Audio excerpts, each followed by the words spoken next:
Welcome to the Borderline Man.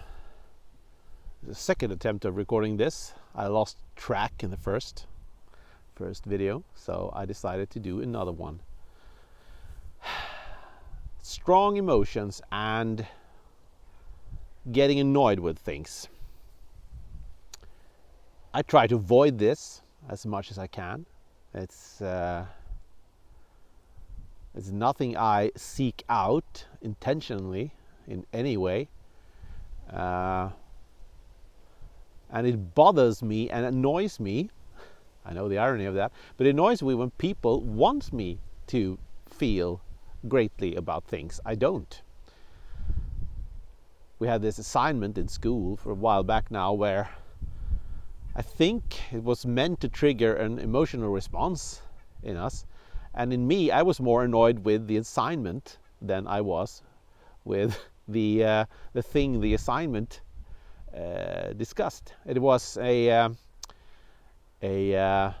scenario where a same-sex couple ended up in some discussion about their child with a public official. I think it was they needed to fill out some form in this scenario, and the form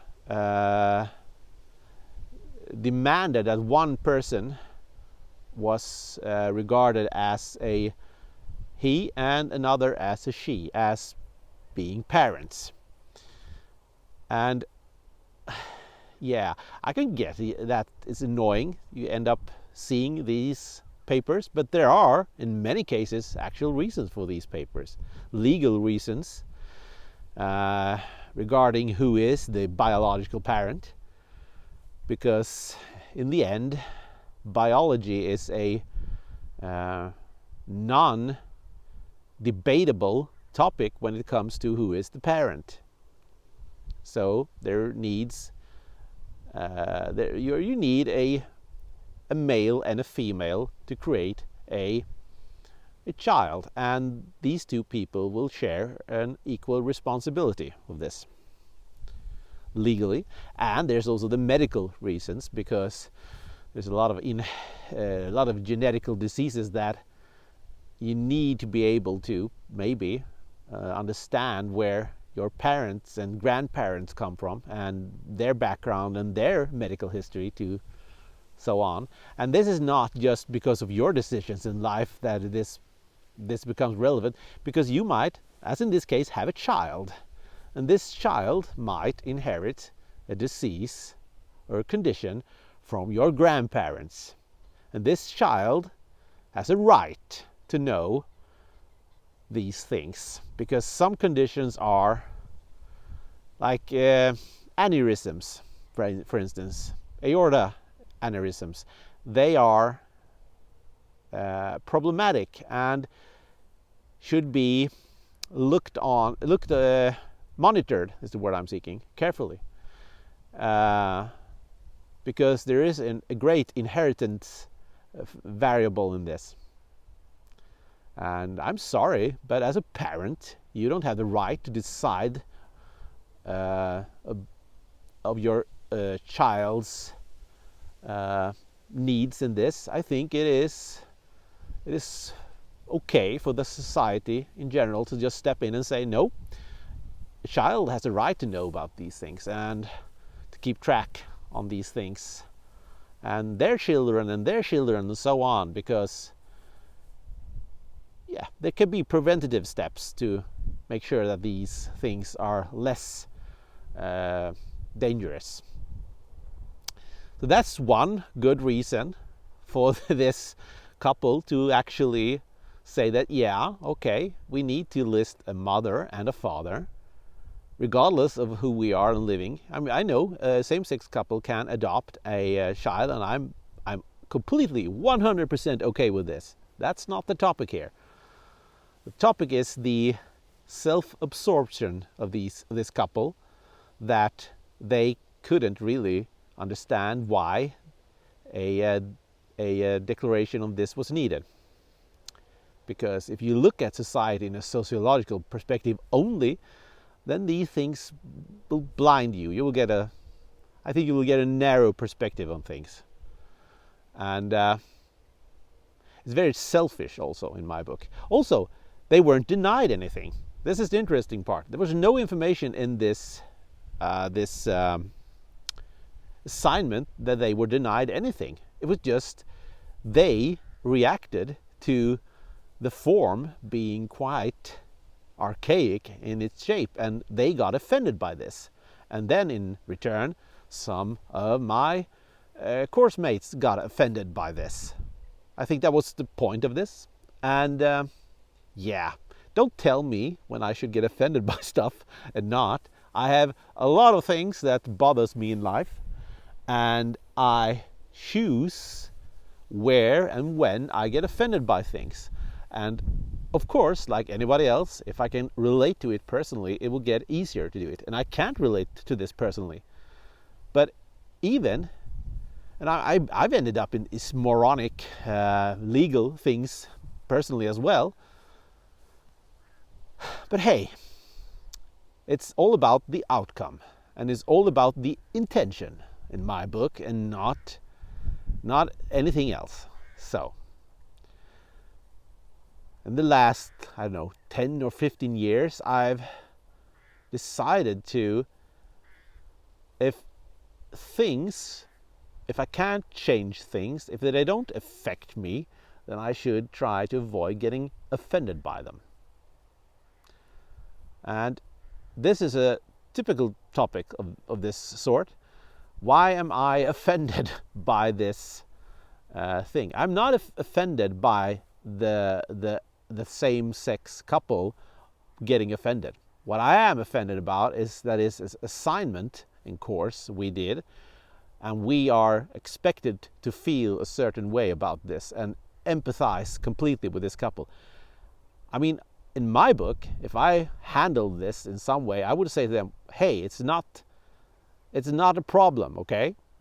This is a legal thing. It is not a sociological thing. It's not there to offend you. It's not there to cause you any problems. It's there because of legal reasons and medical reasons. So, I personally wouldn't care if a couple were of any sex or whatever relationship they were living in. Poly and I don't know, any constellation they like. That's fine with me, and I think there should be legal instances that recognize this fully. I don't care. But I'm not going to become offended by things that are, in my world, small problems. A document that is archaic in nature. I mean, seriously, come on. People are dying in wars. People are being persecuted for their sexuality in many places in the world. And you end up at a public office and you have to fill out a form, and the form is archaic, and the outcome is positive, but the form is archaic. Yeah, I'm sorry. This is the very definition of an irrelevant problem in my book.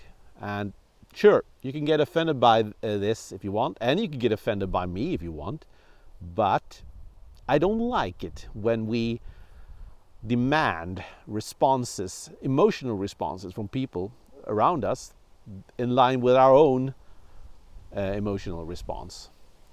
The phrase, "Why aren't you offended?" That phrase offends me, because you don't know why I'm not offended. You don't know my reasons. You don't know where I've experienced, and so on.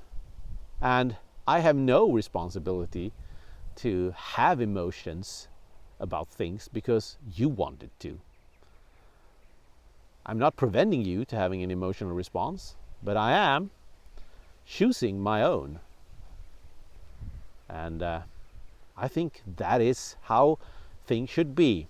Now, I'm aware of the elephant in the room. A society where everybody ends up not caring about anything will become a cruel and vicious society, a good breeding ground for cynicism and so on. I get that, but this is on a personal level. I do not seek out strong emotions because they are an enemy of mine. I struggle with them, and I have learned through life to not go there in general, subconsciously, because I always hated strong feelings. I always noticed that it was something wrong with me when I felt it. And with knowing now of my condition, borderline, this becomes so much more evident for me that my happy spot is not strong euphoric emotions. Because I know whenever I feel those, there will come like this cruel form of balance where I will feel really bad the next day, I mean. So, don't tell people how they should feel about things. Explain why you feel like you do. And just accept that some people will not be able to relate to your struggles and your emotions. I don't expect people to relate to my things unless they have experienced it. I'm very willing to explain and tell my story like I do with these vlogs, but I won't in any way get offended if someone can't relate and says, hey, just do this, hey, just do that.